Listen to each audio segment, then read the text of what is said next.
Baik, kita lanjutkan ke bagian berikutnya, yaitu bagaimana kita mengetahui urutan operasi pada suatu bilangan.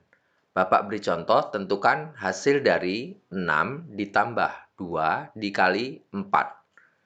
Kamu kalau tidak mengenal urutan operasi akan mendapat hasil seperti kemungkinan pertama, yaitu 6 kamu tambahkan 2, 8, baru kamu kalikan 4, hasilnya 32.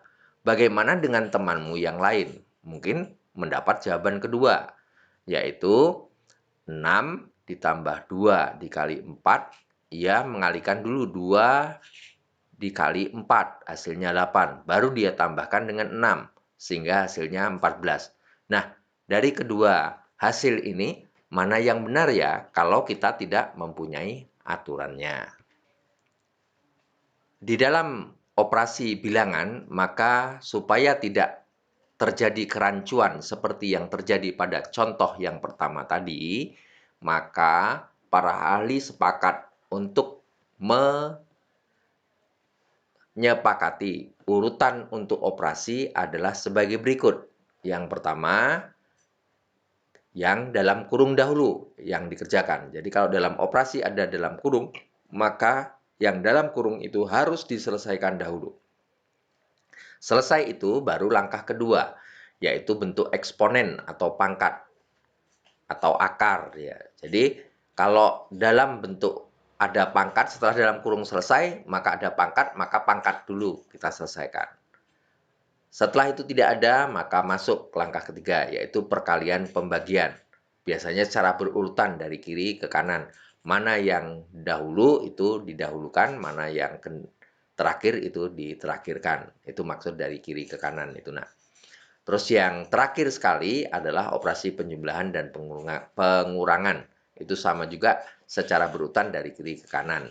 Jadi mana yang dahuluan atau mana yang terdahulu itu yang dikerjakan. Itulah aturan yang disepakati oleh para ahli.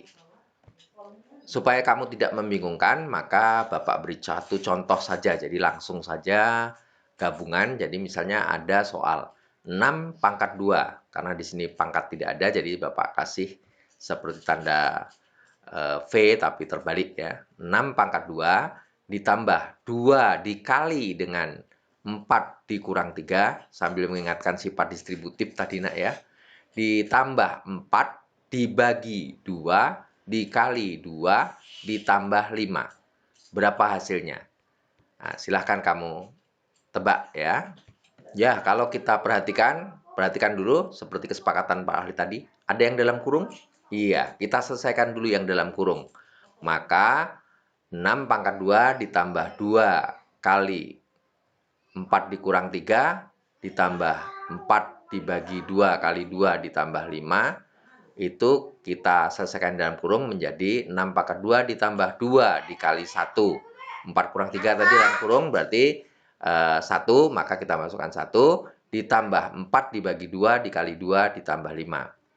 Selesai itu, dalam kurung selesai, maka kita selesaikan. Itu kalau yang ada 2 kali dalam kurung 1 itu biasa kita katakan 2 kali 1 atau 2 ya.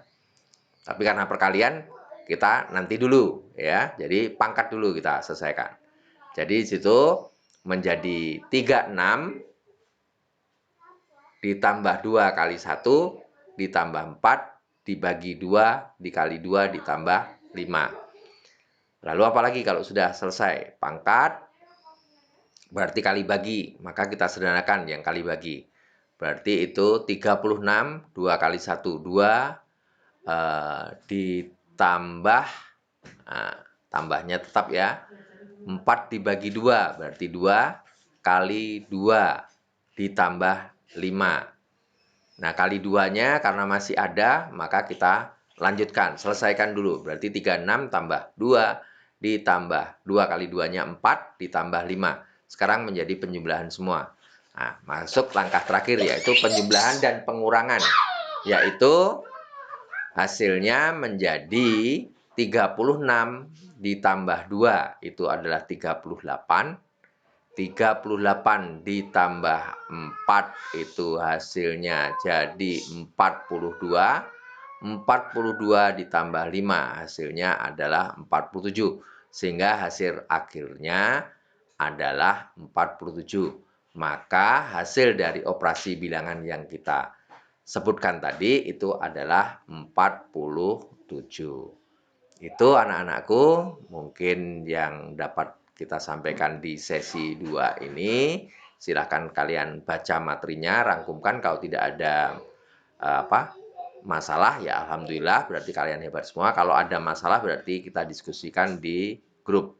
Untuk mengetahui pemahaman kalian atau sampai di mana penalaran kalian, maka Bapak ambil 4 buah soal yang seperti Bapak sajikan. Nah ini nak soal yang Bapak pilihkan dari soal latihan di buku paket. Kalian bisa melihat di buku paket boleh, melihat di video ini boleh, melihat di materi di GC juga boleh. Yang penting kalian kerjakan. Andai pun nanti ada yang sulit, silahkan kalian diskusikan. Perhatikan bentuk soalnya itu ada 2, yaitu yang 1, 2 itu pilihan ganda, yang 2 lagi itu adalah bentuk soal uraian. Itu saja lebih dan kurang pada pertemuan hari ini.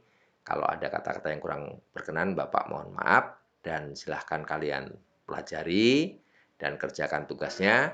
Dan terakhir, untuk besok minggu depan kita akan mempelajari masalah bilangan pecahan. Semoga kalian juga nanti dapat membaca lebih dahulu bukunya. Itu saja. Marilah kita tutup pembelajaran ini dengan sama-sama mengucapkan lafaz Alhamdulillahirobbil alamin. Salam sehat selalu.